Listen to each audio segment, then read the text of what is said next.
The night over Earth was calm and quiet when the first burning streaks tore across the sky. People in cities looked upward expecting meteors, but the streaks did not fade. They multiplied and grew brighter until the stars themselves seemed to vanish. Families rushed out of their homes staring in silence as shadows swallowed the heavens.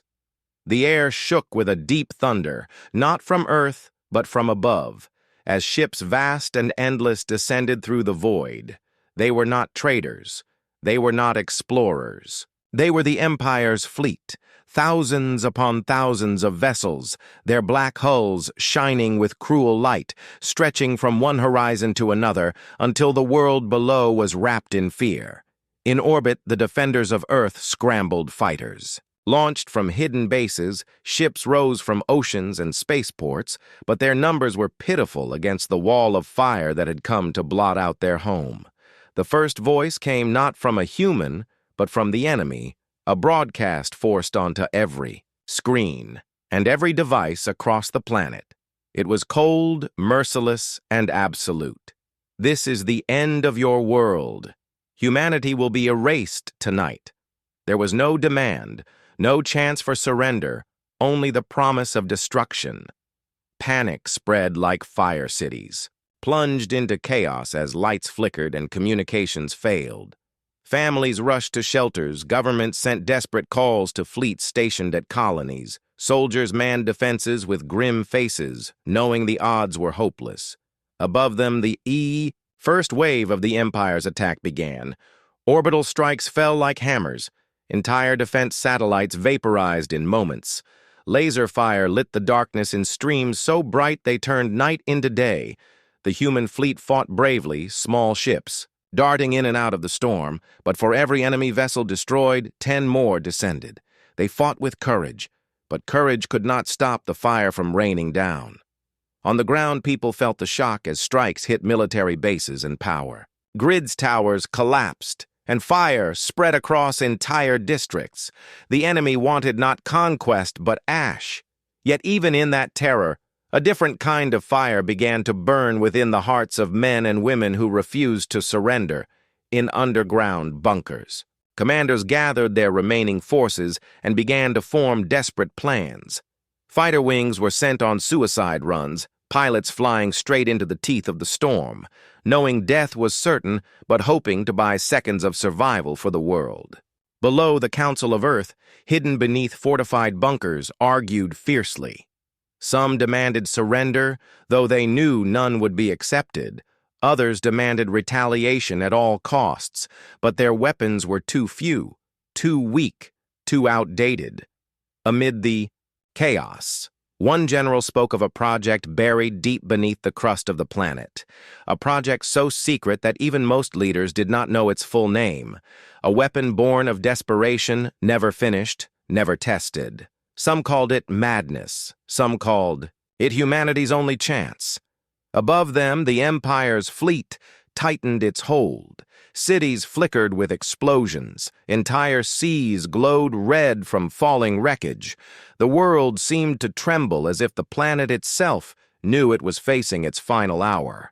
Yet the people of Earth did not bow down. They screamed, they fought, they prayed. They refused to give the enemy the satisfaction of fear alone. The sky was burning, the ground was shaking, and still humanity clenched its fists ready to fight with bare hands if steel and fire were not enough. The Empire believed this night would be the end of Earth. But in the silence of burning cities, in the tears of families huddled in bunkers, in the fire of soldiers dying among the stars, something else was awakening. The darkest hour of humanity had begun, and within that darkness, a spark was waiting to rise. The flames still burned in the sky when the broken defenders of Earth regrouped in shattered command bunkers far beneath the ground generals. And commanders stood around, flickering maps that showed red blips swarming over every continent, red dots that marked fallen bases and silent cities. The first night had proven what the enemy wanted. This was not invasion for land or wealth. This was cleansing. This was the end of Earth. If the Empire could succeed, humanity had fought with courage, but courage was not enough against a wall of steel that blotted out the heavens. The planetary shields had shattered under the first assault orbital. Guns had been silenced within hours. Fleets had been scattered like dust across the void. And yet even in the ruins, there were voices refusing to break. Pilots who had lost wings demanded new craft. Soldiers dragged wounded comrades from fire only. To return to the front with bloodied hands, civilians dug survivors from rubble and turned basements into shelters or into command points. The spirit of resistance was alive, even when everything else seemed broken. In the hidden chambers of the Council of Earth arguments roared louder than the falling bombs. Some demanded that humanity send a message begging for mercy, hoping that the Empire might spare a fraction of their world. Others knew mercy was a dream because the Empire had promised extinction, not surrender, not slavery, but ash. A general scarred from old battles slammed his fist onto the table and told them what many feared to speak aloud. If we fall here, humanity ends. If Earth dies, then every colony dies with it.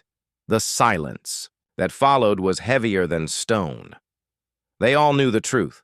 There was no retreat. There was no safe world to run to. This was the final wall. It was then that a scientist stepped forward, her face pale, her voice shaking, but her eyes burning with fire. She spoke of the project that had been whispered about only in the darkest corners, a weapon hidden deep beneath the surface of the planet, buried in caverns sealed for decades. It had been designed in secret when humanity first feared the Council might betray them. A weapon so vast, so dangerous, that even its makers had not dared to finish it. Some called it the Phoenix. Others simply called it madness. The scientist revealed fragments of data stolen from the wreckage of a fallen empire. Ship. The enemy had records of something hidden beneath Earth, and they had come not only to destroy humanity, but to ensure that weapon never rose. They feared it enough to bring an armada. The generals leaned forward as hope and fear clashed in their hearts. If the weapon existed, if it could be awakened, then humanity had a chance. If it failed, then they would burn even faster, but there was no time to debate. The skies shook with the thunder of another bombardment. The maps on the walls blinked as more red dots consumed what little defense remained. Earth could not hold much longer. The decision was made. Teams of soldiers, engineers, and scientists would descend into the deep caverns to find the weapon and bring it to life no matter the cost. The world above might burn, but beneath the crust, humanity would gamble everything on one last spark. On the surface, resistance fighters continued their hopeless battles. Cities turned into war zones where civilians fought beside soldiers. Tanks rolled through shattered streets, firing at shapes that blotted out the sun. Drones and walkers from the Empire landed by the hundreds, each one spitting fire into crowds of defenders. Yet the people fought with knives, with rifles, with stolen, alien weapons. They fought because there was no other choice. Broadcasts of resistance crackled through the ruins. The world may fall, but we will not die silent. These voices carried into bunkers and colonies, giving strength where hope had nearly died. In orbit, the human fleet was little more than wreckage, and yet fragments of ships regrouped and launched raids into the heart of the Armada. Small wings of fighters struck supply ships, destroyed carriers, crippled escorts before vanishing into clouds of debris. They fought with desperation and unpredictability, and for the first time, the Empire commanders began to feel frustration. Their overwhelming numbers should have crushed Earth in hours, and yet the humans refused to break the war. That was meant to end in a single night was dragging into days. Days in which the secret project beneath Earth crept closer to awakening. As another night fell, the world glowed red from endless fires. Families huddled in silence listening to the rumble of bombardments. Soldiers counted their dead and prepared for dawn. Generals prayed the teams below the ground could succeed before there was nothing left to save. Humanity stood on the edge of extinction, but within the ruins of their darkest hour, the promise of defiance still burned brighter than the fire that rained from the skies. The third day of war began with the sky painted in blood and smoke. The Empire's fleet still loomed above Earth, a wall of black steel blotting out the sun, yet humanity had not fallen. Entire cities lay in ruins. Oceans boiled where orbital strikes had landed, mountains crumbled into ash. But beneath the rubble, people still fought and breathed and defied. Soldiers who had lost everything picked up weapons again. Civilians who had nothing left to give threw stones at armored machines, and then stole their guns when they fell. Humanity was bleeding, but it was not broken. And in the bunkers deep below the crust, where the fires could not reach, a secret mission pressed forward. Soldiers escorted scientists through winding tunnels that had not been touched for decades. Their lamps flickered across ancient walls carved with symbols too old for any historian to explain. The air grew heavy with the weight of history as they descended deeper into the earth. When they reached the cavern, the ground opened into a vast, hollow chamber the size of a city.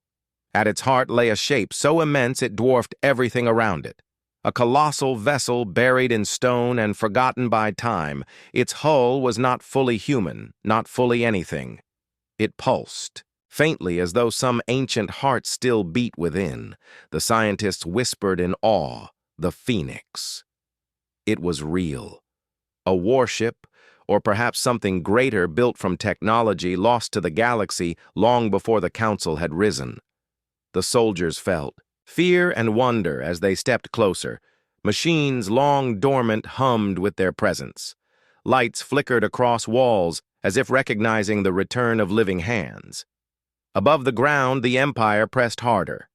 Dropships rained down, releasing armies of machines and soldiers with weapons that turned streets into rivers of fire. Earth's defenders regrouped in shattered cities, turning every street into a fortress. Snipers fired from the ruins. Tanks hidden under collapsed highways struck and vanished again.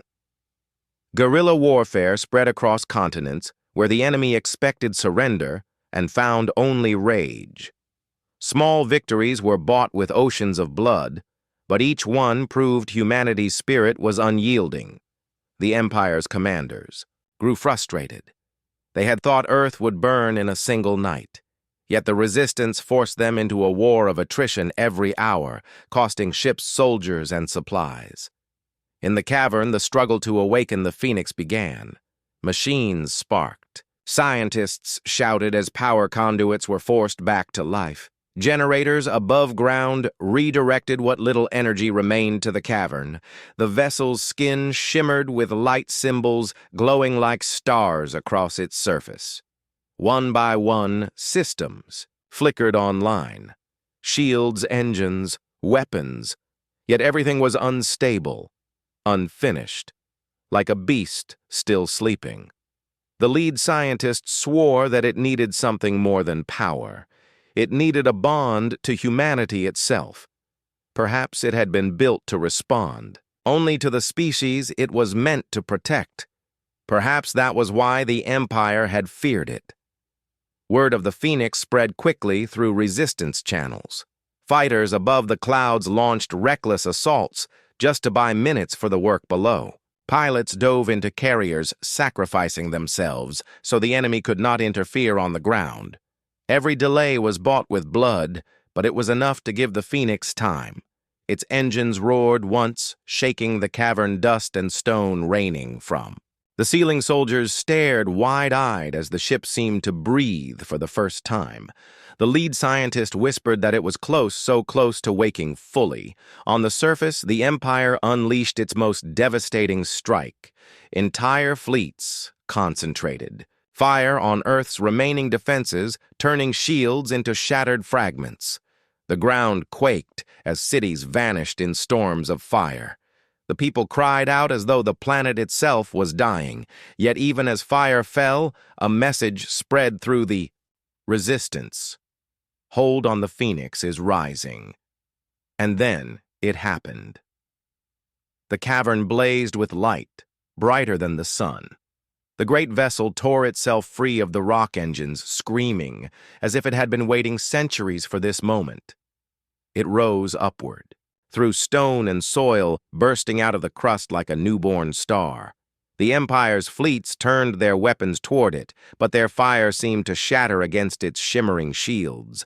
The Phoenix soared into the sky, its wings of steel unfolding. Against the burning heavens, humanity's last hope had awakened. Across the world, the people lifted their eyes from the ruins for the first time in days. Instead of fire, they saw light. Instead of despair, they saw a weapon built to carry their survival. Soldiers cheered, pilots roared, civilians wept. The darkest hour had given birth to something greater than anyone had dared to believe. Humanity was no longer fighting only with courage and desperation. Now it had a weapon that could match the fury of an empire.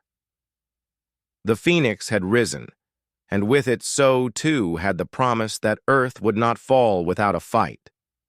The Phoenix rose through the burning clouds like a blade of light, cutting into the endless black wall of the Empire's fleet. Its engines roared with power that had not been heard in human history. Shields shimmered around its hull like the glow of a newborn sun, and weapons, the size of mountains, rotated toward the enemy. The Empire had expected broken resistance, shattered fleets, and a dying planet. Instead, they saw a giant awaken from the heart of Earth itself. The first shot of the Phoenix tore across the heavens with the force of a storm, splitting an enemy carrier in half with one blast. The explosion lit the night, brighter than any sunrise, and for the first time since the war began, humanity looked to the sky not with despair, but with hope. Soldiers cheered across ruined battlefields, pilots cried out over comms, civilians in bunkers screamed with joy. Humanity's last weapon had entered the war. The Empire, however, did not retreat. Their fleet stretched across the orbit of Earth like a vast shadow, and their commanders would not allow a single ship, no matter how powerful, to turn the tide. They unleashed their fire all at once. Thousands of beams struck the Phoenix, lighting its shields in cascades of white fire. The ground shook from the sheer force. Yet when the light faded, the vessel still stood, its armor glowing, its wings spread wide. It answered with a storm of its own. Entire formations of Empire warships vanished in blasts that turned space into firestorms. The balance had shifted. Humanity had a weapon that could bite back below on the ground. Resistance fighters rallied with renewed fury. Knowing the Phoenix fought above them, guerrilla bands struck harder, sabotaging supply lines, crippling dropships, stealing alien weapons, and turning them against their makers. In cities where civilians had hidden in silence for days, they now came, out with fire in their eyes, chanting one name: Phoenix, Phoenix, Phoenix. The Empire's soldiers found themselves hunted in the ruins, ambushed in alleys blown apart by traps they had once laughed at. Humanity's spirit was burning brighter than their despair. Yet victory was not certain. The Phoenix was mighty, but it was not immortal. Every blast drained its power. Every strike strained its shields. The scientists working deep within its systems shouted warnings across comm channels. The vessel was alive, but incomplete. Its creators had left it unfinished. It needed a bond, a living will to guide it fully. Without that, it was fighting blind. The generals argued fiercely. Who would pilot such a thing? Who could carry the weight of humanity's last hope? In the end, the choice fell upon a single soldier, one who had fought from the first night, one who had lost family and city, yet never wavered. His name echoed only among the commanders, but the Phoenix seemed to recognize him when he entered its core chamber. The ship pulsed with light as though greeting him. The bond was forged with a human will guiding it.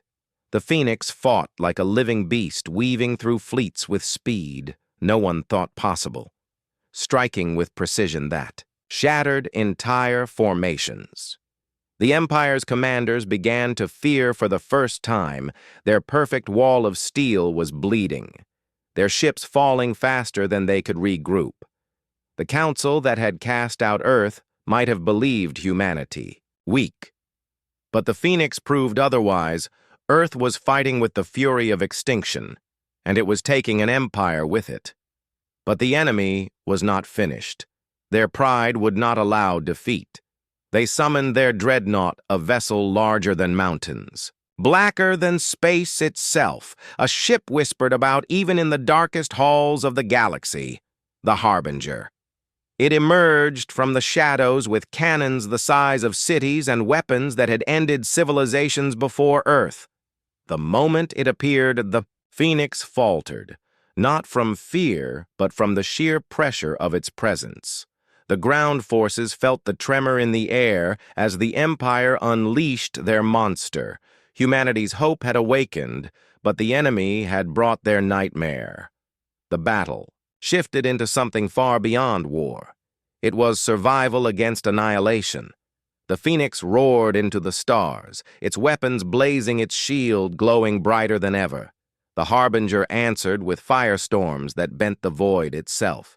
Entire fleets moved aside as the two titans clashed the heavens themselves, burning with their fury. Below, on the ruins of Earth, every soldier, every civilian, every child stared at the sky. They knew the war had come down to this one duel. If the Phoenix fell, Earth would burn. If it triumphed, humanity might yet rise. Humanity's darkest hour had found its brightest flame, but the storm was only beginning. The duel between the Phoenix and the Harbinger turned the skies above Earth into a sea of fire. The two colossal warships clashed with fury that shook the very fabric of space. The Phoenix struck first, hurling lances of light that split the void, and carved deep wounds into the Harbinger's black hull. Explosions rippled across the massive dreadnought, yet it did not slow. Instead, it answered with weapons so vast they bent the stars themselves. Whole swaths of the Phoenix's shields flickered. Under the assault, their glow faltering as the ship trembled, humanity watched from below, breathless every blast, lighting up the ruined cities like storms of fire. Soldiers huddled in trenches, stopped fighting for a moment to stare. Civilians in bunkers cried out in fear and hope. Pilots in the shattered remains of Earth's fleet whispered one name, Phoenix, as if their voices could give it strength. Inside the living heart of the Phoenix, the chosen soldier now bound to the ship felt every strike as though it hit his own body. The bond was unlike anything imagined. The vessel's systems were his nerves, its weapons, his arms, its shields, his breath. The pain of impact tore through him, yet so too did the thrill of power. He guided the ship with instinct, weaving between barrages, turning its fury on weak points of the Harbinger again and again. Every time the Phoenix struck, he felt humanity strike. Every time it endured, he felt the will of Earth holding strong. But the Harbinger was ancient and monstrous, built to crush empires. Its guns roared with relentless power, each shot like a world-ending sun. The Phoenix staggered more than once, alarms flaring across its living systems. Scientists in control chambers shouted over, comms forcing energy from failing grids into its shields. Engineers redirected failing power plants on the surface into deep conduits just to keep the ship alive. The entire planet was bleeding to keep its guardian breathing. The Empire pressed. Its advantage fleets swarmed around the Phoenix, seeking to pin it down, while the Harbinger prepared a weapon that no world had ever survived. Massive arrays unfolded along its hull, glowing with energy that threatened to tear space apart. The scientists screamed warnings into the comms. If that weapon fired, Earth itself would die regardless of the Phoenix.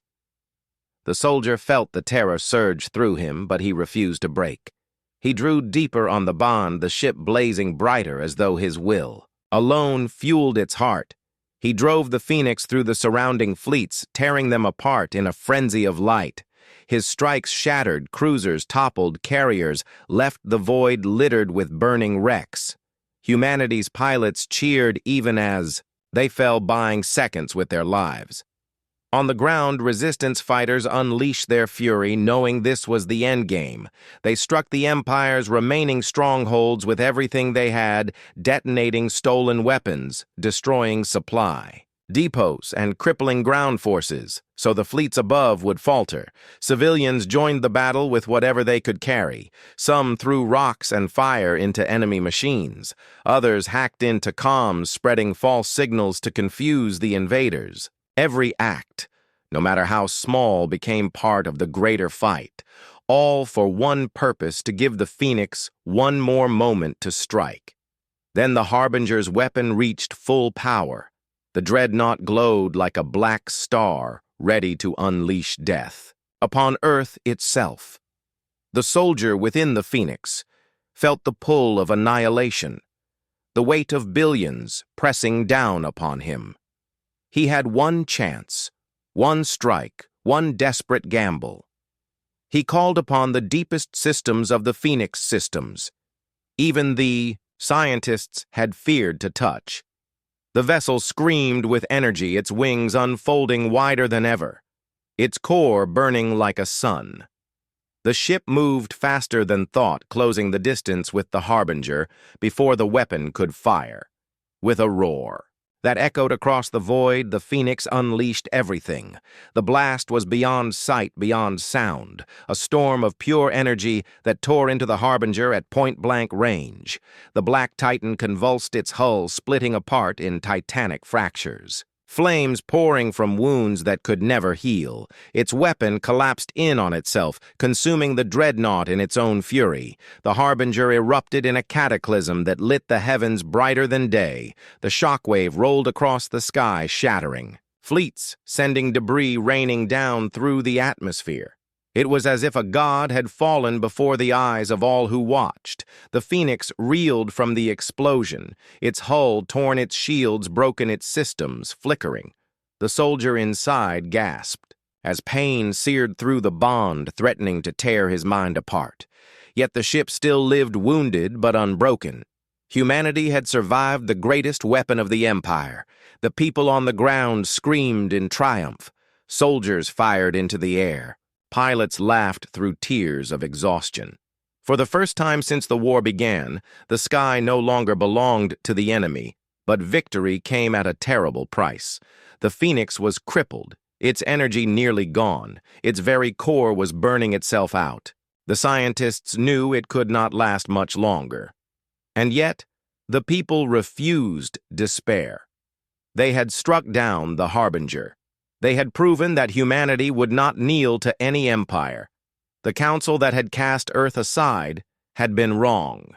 Humanity had risen from its darkest hour and lit the galaxy with fire. The Phoenix still stood, and as long as it stood, Earth still lived. But in the silence after the battle, one truth echoed in every heart.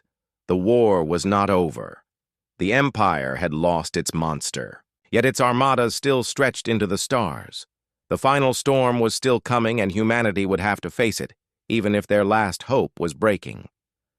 The ruins of the Harbinger still burned across the heavens, its shattered frame glowing like a dying star, while fragments of the dreadnought rained down into Earth's atmosphere. But even as humanity cheered and cried with joy, the war was far from over. The Empire's fleets still darkened the skies, stretching beyond the horizon, and their rage was greater than ever. Their commanders had lost their monster, but they had not lost their pride, and now they wanted vengeance. Their ships turned in unison, a storm of fire preparing to descend upon the wounded Phoenix and the broken world. Below, the soldier within the Phoenix felt the weight of that moment. His body was weak. His mind fractured from the bond that had nearly torn him apart, but his spirit burned brighter than ever. The Phoenix was bleeding, its systems broken, its core, flickering with unstable power. Yet still it answered his will, its wings trembling but raised in defiance. Humanity had one last stand to make. On the ground, survivors braced themselves, Resistance fighters dragged weapons into streets. Civilians lifted the wounded and passed rifles between trembling hands. Children hid in the shadows whispering prayers, while soldiers formed lines knowing what came next would decide all history. Above them, the Phoenix struggled to move each thrust of its engines a roar of agony, but the soldier guided it higher. He broadcast across every channel, his voice carried to every corner of Earth. We will not fall. We are the flame in the dark. We are humanity. The words echoed into bunkers, into trenches, into ruined cities. People repeated them back, shouting until the world itself seemed to answer. The spirit of Earth had awakened, and even the stars felt it. The Empire's fleets advanced, unleashing torrents of fire. Thousands of blasts rained down upon the Phoenix, tearing into its failing shields. Yet every time it staggered, the ship struck back. Lances of light pierced battleships, missiles split, cruisers apart, energy waves burned through squadrons. The wounded vessel fought like a beast, cornered, yet unbroken, and humanity fought with it. Resistance groups targeted the ground forces left behind, detonating stolen charges, disabling artillery, turning cities into traps that devoured enemy patrols. Every act slowed the Empire's hand, giving the Phoenix one more breath, one more chance. But the soldier knew the truth. The Phoenix could not endure forever. Its core was collapsing, its life draining with every strike. There was only one path left, a choice no one else could make. He felt the ship whisper to him through the bond, a final plea, a final destiny. It wanted to burn, not fade. It wanted to become a star that would light the galaxy forever. The soldier closed his eyes and accepted the fate. He spoke to the people of Earth One. Last time the Phoenix cannot last, but its fire will not die. With me it will end, but with you it will rise again. Remember this moment. Remember that humanity never bowed. Then he guided the Phoenix into the heart of the Empire's fleet. The vessel surged forward, its wings blazing brighter than any sun. Each strike tore apart enemy ships. Each blast carved open the wall of steel. The Empire fired with fury, desperate to stop it, but nothing could halt its path. The soldier pushed deeper into the bond, becoming one with the ship, until man and machine were no longer separate. They were fire itself. And when the Phoenix reached the center of the enemy armada, its core unleashed everything it had left. A storm erupted brighter than creation itself. The explosion ripped across the sky, obliterating fleets, scattering debris across the void. For a moment, night turned into eternal day, and the people of Earth saw their guardian become a star. Silence followed, then the cheers of billions. The Empire's fleet was broken, torn apart by the sacrifice of one soldier and one ship. The survivors of the invasion fled, retreating into the darkness of space, unwilling to face a people who had burned so bright, humanity had endured their darkest hour and emerged scarred but unbroken. The Phoenix was gone, but its fire lived on in every heart. On the ground, survivors lifted their fists to the sky and shouted in defiance, not with sorrow, but with pride.